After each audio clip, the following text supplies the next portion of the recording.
All right, Ben and Dana with Blake, Ryan, and Tyler. If everybody wants some, with 2 exclamation points. Don't forget the 2 exclamation big deal. points. It is. Pew, pew. New movie. I saw it last week, and gentlemen, I must say, phenomenal. Well done. I absolutely loved it. Tell us a little bit about the making of this movie, the plot behind it, because it's being billed as a spiritual sequel to Dazed and Confused, which I think excites a lot of people, but I might also put a lot of pressure on the movie. You're looking at okay. Who's talking? Somebody's got to pick. The word plot to tell us about it. All right, that's me. It's the funny thing with the movie, like the plot. It's not a traditional plot. It's really more of a character-driven kind of story. Yeah. So it's very much like Days in that sense. It's a window into this crazy world these guys live in. Just one random weekend of these baseball players. It's 5 days with these guys and just kind of seeing the world that they're a part of. So I think the pressure of living up to Dazed, we tried not to ever think about that. Sure. Rick made it really clear from the beginning, this is his own thing. So we never tried to emulate it. We never tried to pull anything from it. So did he put that? Did he mention that spiritual sequel thing before you guys filmed it, or when did he spring that on you? It was something around town, I think. When we were doing the whole casting process and everything. But by the time we got there, it was hey, let's make the best movie we can. And it lives up to it too, because it feels like Dazed, but it also doesn't feel like you guys are borrowing from it. It's not like you're rehashing. It's not like you have a scene where you're like, do you want to know what I like about high school girls? It's not like that at all. It's its own movie, and it kind of stands on its own in kind of in the same sense, the same kind of feeling and vibe that Dazed gave you. Definitely, that's what we wanted. So is it? This is a guy that hasn't seen it. Okay, so Rolling Stone calls it the best movie to come out so far this year. I mean, that's going to be something to live up to, right? I mean, that's nice to have that. Is it a stoner movie? I think it's an everything movie, though. It's an everything movie. Yeah. Just getting wasted?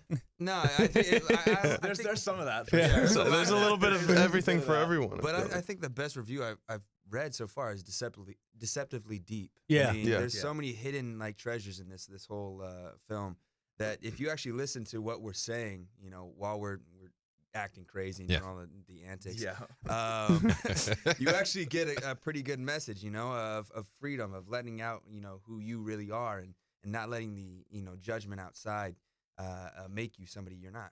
Yeah, it's deeper than you think. Because you can watch it on surface level and just be like, oh, they're drunk, they're falling around, they're mud wrestling, this is hilarious. You can watch on that level, but then if you actually kind of think about it and kind of think about the messages they're talking about and stuff, it kind of stays with you for a little bit, and that's why I'm excited to see it again. I think because there's more to it than just oh wow, it made me think about something. For a second. Exactly. Yeah, that's not all that bad either. The thing I think I liked about this movie too is that after I saw it, I'm the most impatient guy in the world. I can't sit through a 15-second YouTube ad. Yeah. But the movie ends and it was a very satisfying ending. But I was still like, I'd watch 2 more hours of that. Yeah. I want to see what these guys do next. You know what I mean? That's the best compliment we get. I think people kind of say we still just want to keep hanging out with you guys. Yeah. So it's fun that that's kind of the point. We just want people to come in and kind of have fun with us and enjoy the ride. And so it's been nice to hear people say that. So. And like Dazed and Confused, I think this is kind of be one of those movies that adds to the list. Like a lazy Saturday a few years from now. Yeah. You're gonna see it on TBS, and you're gonna be like, all right, that's what I'm doing the next 2 hours. I'm not moving. Yep. Yeah, that's great. I know the movie isn't really even out yet. It comes out Friday at the Lagoon here. Already talking sequels at all? We're trying to plug a sequel, man. We're trying to get everybody wants some more on the books. Yes, everybody still wants some. You can keep going with it. Yeah. Because that's the thing is like, with the Netflix and stuff you're binge watching, I was like, okay, where's episode 2 now? I want What was it like working with Rick? What kind of guys? Does he kind of let you guys improvise a little bit? Because a lot of the conversations you guys have seem so natural, and like the way you guys would talk amongst yourselves, kind of the way you're doing now. Was that just how good his dialogue is, or does he kind of give you some freedom to kind of goof around a little bit? Well, he gave us, we were living with him for 2.5 weeks, so that was kind of the most important homework we could have done, because the brotherhood and the camaraderie you see in the movie, that was all given birth to before we even stepped foot on set. So you guys hung out before cameras even rolled? Oh, yeah. Okay. We were living together throughout baseball practices, dance rehearsals, and script run-throughs. We lived in bunk beds, too, so it was we were living like on dorms. top of each other. Yeah.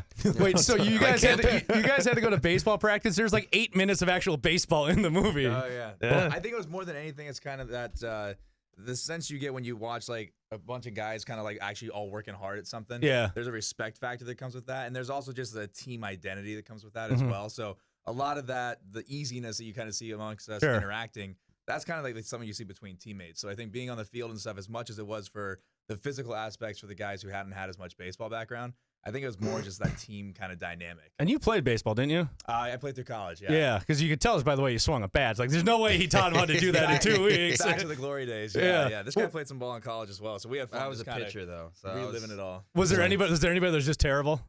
Me. Blake, why? I wasn't terrible. I hadn't played baseball like a day in my life until I got there. Was that not you pitching that on screen? No, that was me pitching. Okay. Totally. Don't they have special effects? I mean, it's a movie to cover up all that stuff, right?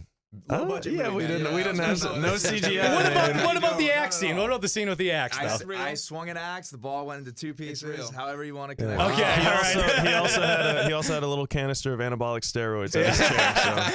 So. That's crazy. So you guys are going back to the 80s tonight at Mall of America. You got a big party. That's right. Yeah. That's right. Have you been to the Mall of America before? Never. I have. You have. Oh, you have. Yeah. Wow. He's done it up. Sorry. You've been around the block twice? I Damn. That's like to tell awesome. about my adventures. Sexy. 9 to 11 tonight at the Hard Rock Cafe at the Mall of America. Some great music, and I'm seeing a dance party, appetizers. Is this going to kind of look like what was the bar called in the beginning, that 80s dance bar you guys went to? Yeah. Oh, yeah. Because you two are 28, you're like, what, 23, right? Yeah. Okay, all right, thank you, Wikipedia. Right on. Yeah, look at that. It got something with right for once. I was surprised. So none of you guys grew up in that era, but like, No. I was watching that, obviously, because we're all around the same age. I was like, that looked like, I wish I would have grown up. That looked like fun. Yeah, that's what we say. We watch and they go, what was the best thing? I was like, I want to go back and like relive that. Yeah. That was so much It made me fun. nostalgic for a time period I didn't even grow up in. That's Exactly. crazy. Yeah.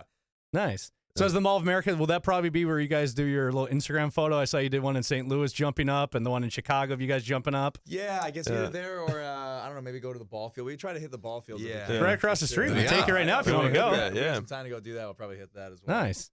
That'd be Cool. great. Hey, thanks guys for coming by. Great movie. Opens up at Lagoon this Friday night. I'm going to go see it again. I want to take my fiance because I want to talk Nice. about it with people. There You're you the go. first three I haven't been able to talk to anyone about it yet because I don't know anyone else that's seen I it. say that, man. I say it's one of the coolest things about this film. It's a movie to see in theaters because it's a communal experience. Mhm. It's fun to go through it with a bunch of people because you all feel like you're at the same party. Yeah. And then you can kind of just talk about the little things that stuck out to Mhm. you throughout the movie. So it's Yeah. a fun one to see with people. It's This like is why we let emotional Tyler 3D. talk for us. Yeah. He's good at it. He's so good at pitching Yeah, this man. movie. We don't have to So do good. anything. I don't even have to pitch it. It's got to be honest. How many outlets have you? How you? So you have that whole speech down now, don't you? Oh That's yeah. the first time I gave that That's perfect. You guys are like me because when it comes to movies, I let Dana do the talking for me too. I just like to go watch them. So Yeah.